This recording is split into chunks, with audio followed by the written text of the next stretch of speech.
You're listening to This Week in Cardiology from theheart.org on Medscape.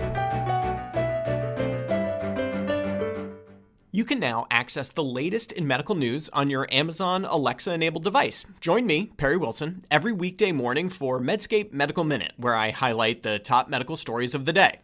To add Medscape Medical Minute to your flash briefing, search for Medscape Medical Minute on Amazon and click Enable. Or open the Amazon Alexa app, go to Skills, search for Medscape Medical Minute, and click Enable. Then say, Alexa, what's the news? Or Alexa, what's my flash briefing? I hope you'll join us. Hi everyone, this is John Mandrola from theheart.org Medscape Cardiology, and this is This Week in Cardiology for July 16th, 2021. This week, COVID-19, Ivermectin, a dissolving pacemaker, Clinician Well-Being, and finerenone, a new mineralocorticoid receptor antagonist. First up, COVID. And my gosh, the pandemic is completely exhausting. Geographic hotspots of rising hospitalizations remain, and most of the patients ill enough to be in the hospital are not vaccinated.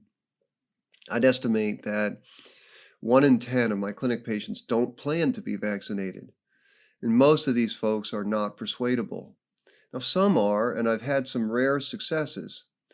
But the thing is, while most people are happily getting the vaccine because, of course, the injections offer protection against the disease, it still seems unrealistic to think that all American patients are just going to comply with the vaccine. I mean, people are not robots that make decisions based on odds ratios. People feel risk, and for some people, the risk of the vaccine is real. Remember, if people made decisions purely based on harm-benefit calculations, then they would quit smoking and lose weight, and they'd always take their anticoagulants. But real doctors, we know the story. One comment on the matter of persuasion. I see many of my colleagues online pushing hard for vaccines, and I get that. And I've been loud and clear that vaccine efficacy is truly amazing. But I want to push back on one of the techniques being used to scare folks, and this is the use of the relative percent increase of COVID cases. I think it's misleading to promote a rise in cases of, say, 300% when the number has gone from 5 per 100,000 to 15 per 100,000. Because in absolute terms, this is a small and tiny and insignificant increase in risk. Yes, we should try to get more people vaccinated. And no, I don't mean to minimize the pandemic. But if we're going to rail against the use of relative risks to accentuate a drug's benefit, we should rail against its use in the description of COVID cases, because deception breeds mistrust. Now, on mandates, I remain concerned about vaccine mandates for young people.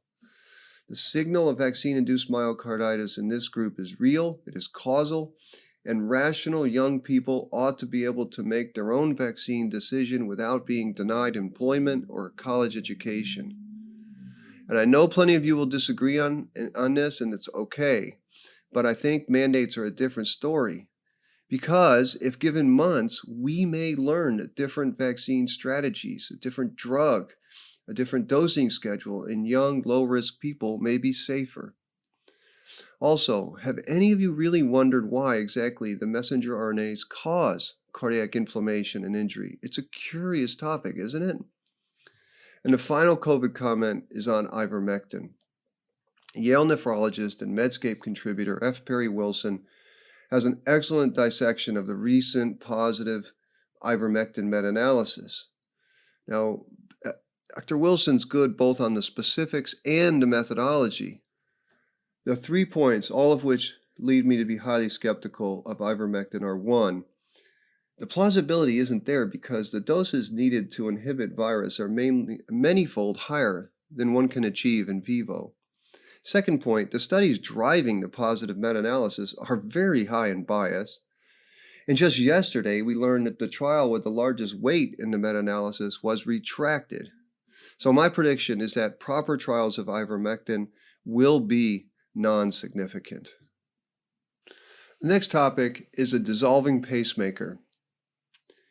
Journalist Patrice Wendling has a keen eye for stories, and this week she covered a study from Nature Biotechnology on a dissolving Yes, Dissolving Temporary Pacer. So a group at Northwestern reports on a leadless, battery-free, fully implantable cardiac pacer that dissolves and is cleared by natural biological processes after a period of weeks. And the electronic components of this thing rest between two encapsulation layers that isolates the active materials from the surrounding biofluids during the implant. And then it connects to a pair of flexible extension electrodes that deliver the stimulus to a contact pad that's sutured onto the heart. The entire system is small, thin, and it weighs only about 0.3 grams. The pacemaker then receives power and control commands through a wireless inductive power transfer. This is the same technology used in implantable medical devices and smartphones and RFID tags. And the connection goes between the receiver coil and the device and a wand, external transmission placed on top or within a few inches of the heart. Now, obviously, the report is done in an animal model. It's in the epicardial space, and it would be most useful for cardiac surgery pacing. But the next step is to move to a transvenous setting, which would be great for ICUs. And imagine a couple weeks protection against heart block post-TAVR, for instance. I mentioned this futuristic story because too often I think doctors forget the huge contribution that bioengineers make to our field. The next topic and the focus of today's podcast is on clinician well-being. Lead author Dr. Laxmi Mehta from Ohio State, along with 4 other colleagues from the US and Europe, wrote a joint opinion article about clinician well-being. 4 big cardiac journals published the short article, and thanks to Dr. Mehta for the brevity. The 4 sections of this article include 1, the drivers of burnout, 2, the data on cardiology burnout, 3, the role of healthcare organizations, and finally, the role of medical professional organizations.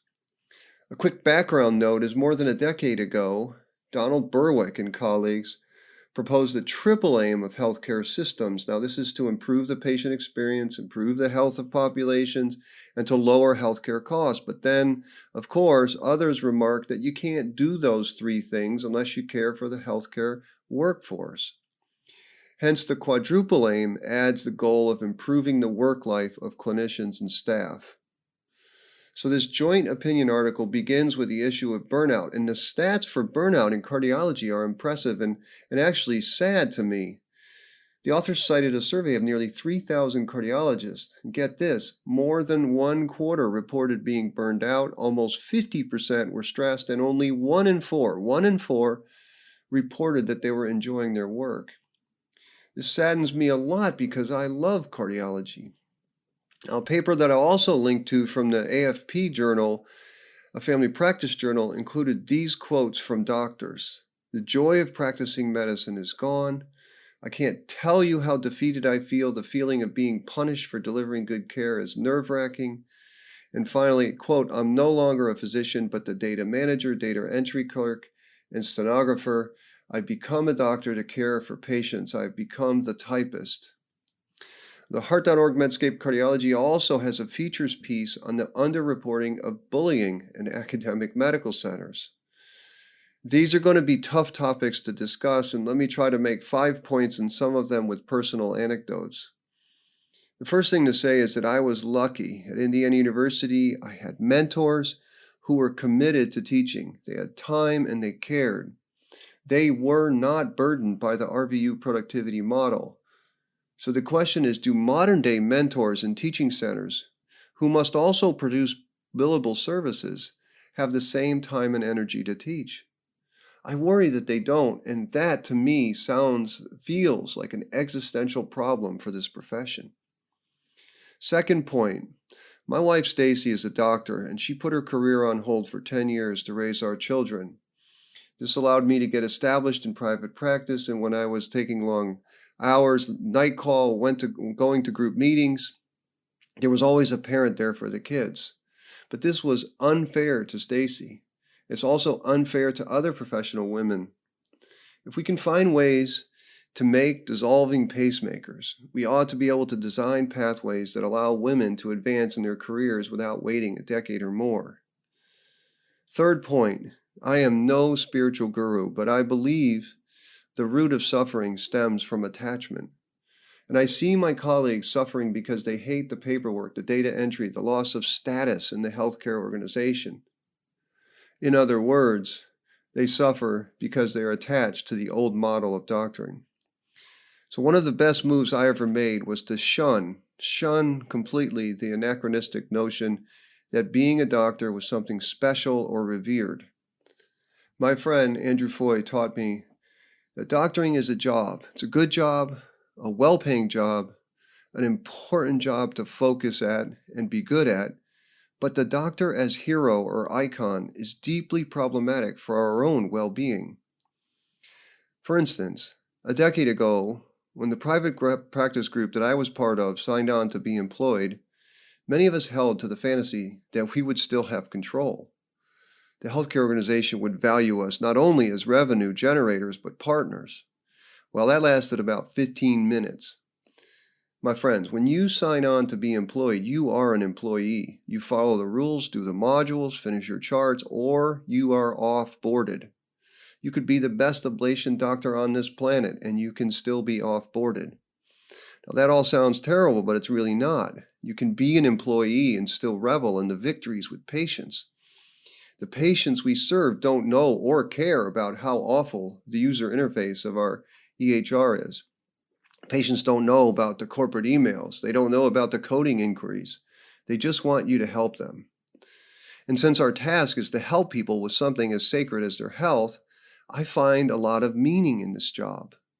I think about it often on my bike ride to and from work. Whether I used a neat trick in the EP lab or just had a nice encounter with a patient in the clinic, I feel good about picking a career dedicated to helping people. Yes, of course, I wish we had the status we had 25 years ago, but things change. After talking with my colleagues across the globe, I've come to believe that every place has its downsides. Now, another strategy that works for me is to remind myself that administrators are just struggling people too. They surely feel the pressure to keep the hospital and clinic afloat in a competitive environment, and they too are employees who can be off-boarded. I mean, a few years ago, I was in leadership at our hospital, and I could not believe how hard the CEO and health and leadership worked.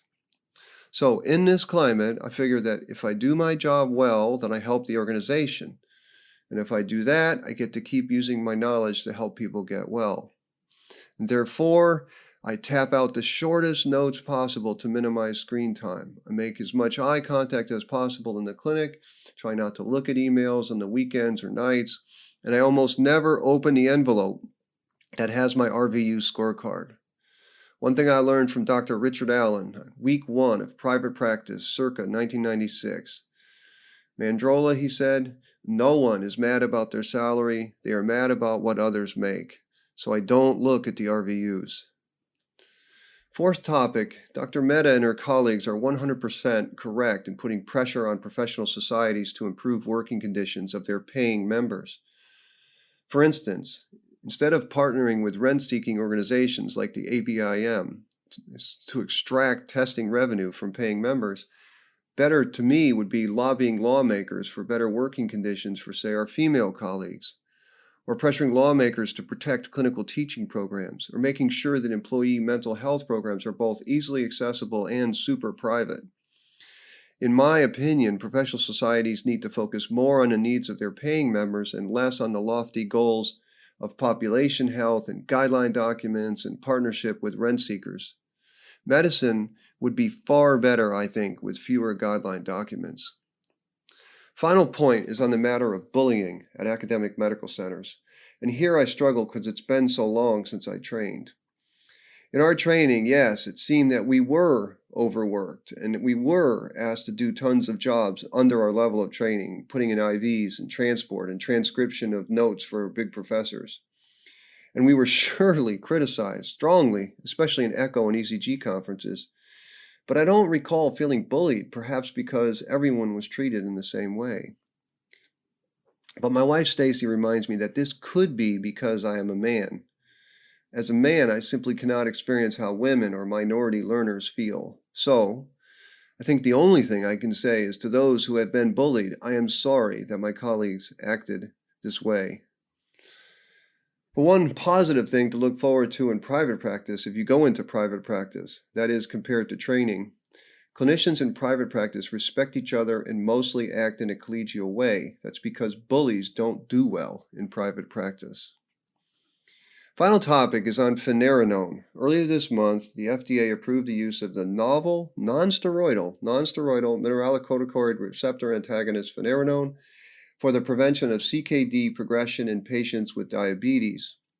Now, this is now the third drug for prevention of kidney disease and diabetes. The other two are the renin-angiotensin blockers and the sodium glucose cotransporter 2 inhibitors. This podcast has discussed the RCT underpinning the FDA decision on finerenone before. This is the Fidelio DKD trial, and it randomized about 5,700 patients with diabetes and chronic kidney disease to either finerenone or placebo, and it measured a 3-part renal composite outcome as the primary outcome. And finerenone did result in a highly significant 18% lower risk of CKD progression. The New England Journal published this study in late 2020. That trial, Fidelio DKD, also included CV outcomes as a key secondary outcome. And in a second paper published in Circulation, the authors found and wrote that finerenone reduced the risk of the composite cardiovascular outcome compared with placebo.